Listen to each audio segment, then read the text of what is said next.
Hello friends, இந்த வீடியோல என்ன பார்க்க போறோம்னா ஒரு பிராக்டிஸ் செஷன். என் சேனலை லைக் பண்ணிக்கங்க, ஷேர் பண்ணிக்கங்க, சப்ஸ்கிரைப் பண்ணிக்கோங்க.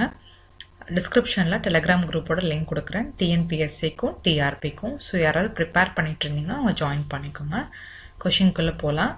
Two coils in differential connection have self-inductance of 2 millihenry and 4 millihenry and a mutual inductance of 0.15 millihenry.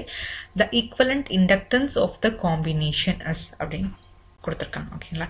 So என்ன கேட்டிருக்காங்கன்னா ஈக்குவலண்ட் இண்டக்டன்ஸ் நம்ம கண்டுபிடிக்கணும். ஸோ நமக்கு என்ன கனெக்ஷன் கொடுத்துருக்காங்கன்னா டிஃப்ரென்ஷியல் கனெக்ஷன் கொடுத்துருக்காங்க.